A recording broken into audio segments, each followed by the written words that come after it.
Halo guys, selamat datang di channel gua Omon-omon saham.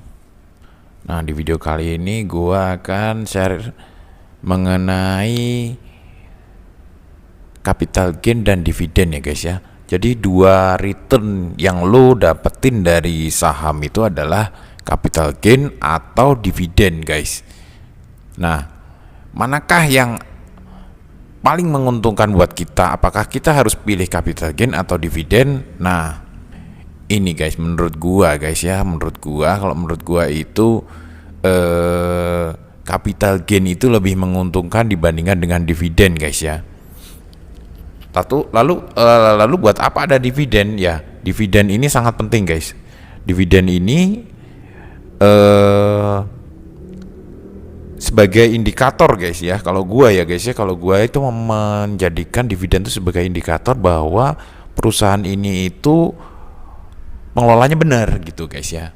Tapi bukan berarti gua itu ngejar dividen guys ya. Gua lebih seneng dengan capital gain. Mungkin gua nanti akan jelasin alasannya. Tapi yang pertama adalah tetap gua akan selalu invest di saham-saham yang hanya bagi dividen guys. Jadi gua hanya invest di saham-saham yang berdividen guys. Gua nggak mau invest di saham yang nggak mau bagi dividen, karena itu bagi gua bukti pengelolaannya benar itu adalah dia bagi dividen. Tetapi gua memang nggak ngincer dividennya guys. Gua lebih fokus untuk ngincer capital gain. Ya mungkin kenapa alasannya seperti ini guys. Jadi memang secara keuntungan ya, dividen dengan capital gain itu jika timing kita tepat dan analisa kita tepat, itu sebenarnya jauh lebih menguntungkan capital gain. Gua akan simulasiin di saham ITMG guys ya. Dan di konten-konten selanjutnya gua mungkin akan simulasi lagi di saham-saham yang lain ya guys ya. Tapi ini untuk mempersingkat durasi, gua pakai contohnya di satu saham aja, yaitu ITMG. Ini kita akan simulasiin ya guys ya. Kita simulasiin itu ITMG kita beli di tahun 2022 di awal tahun guys. Ini puncak-puncaknya performance dari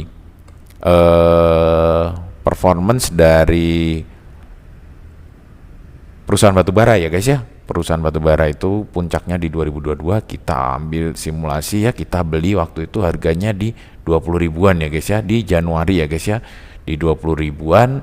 Lalu kita akan simulasiin kita jual di puncak guys ya. Di puncak itu di harga 44.525 ya guys ya. Kita beli di harga bawah dan kita jual di harga paling atas. Lalu kita bandingkan dengan dividen yang kita peroleh tahun 2022 ya, selama 1 tahun ya guys ya. 2022 itu dua kali ya. Ini finalnya 2021 sebenarnya. Ini final 2021 dan ini adalah interim untuk 2023 ya guys ya. Dua kali ini totalnya sekitar 7 ribuan. Oke, kita simulasiin aja guys ya. Nah, oke, kita beli tadi di 20.700 guys ya, 20.700. Lalu kita jual di harga pucuk di 44.525. Itu untungnya yaitu 23.825 guys ya. Ini untung kotor ya guys ya. Ini simulasi satu lembar doang ya guys ya. Satu lembar aja. Emang nggak bisa sih beli satu lembar, tapi ini buat simulasi supaya gampang aja guys. Supaya gampang itu kita satu lembar aja guys ya. Nah, kalau lu buy di 20.700 dan lu sell di 44.525, lu dapat profit 23.825 guys. Nah, dikurangin oleh biaya-biaya ya, ini kita pakainya ini sekuritasnya Mirai Aset ya guys ya. Itu fee belinya 0,15, fee jualnya 0,25, lalu pajaknya 10%. Jadi biayanya itu, biaya belinya 31, biaya jualnya itu 111, pajaknya 2.382 karena profit lu 23.000 ya guys ya. Net profit lu itu adalah kurangin ini, kurangin pajak guys. Nah, lo guys, ini kenapa gua itu lebih ngincer capital gain dibandingkan dengan dividen guys ya. Dividen itu memang sangat menarik guys ya, apalagi di batu bara. Tetapi capital gain yang bisa kita peroleh itu lebih besar guys ya. Untuk orang-orang dengan modal yang minim seperti gua itu lebih prefer bukan hanya modal minim ya guys ya, tapi gua itu sebagian hidup gua ditopang oleh keuntungan dari saham gua ya guys ya. Jadi untuk orang-orang yang seperti itu, kita akan lebih cenderung untuk memilih capital gain dibandingkan dengan dividen guys ya. Nggak tahu kalau misalnya nanti suatu saat nanti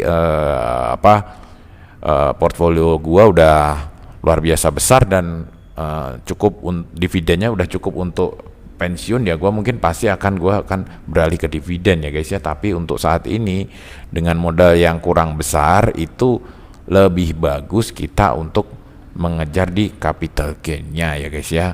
Nah, mungkin kita akan simulasiin di perusahaan-perusahaan yang lain juga guys ya, nanti di konten-konten selanjutnya. Tapi untuk saat ini cukup di sini dulu guys. Sampai jumpa lagi di video selanjutnya. Wassalam.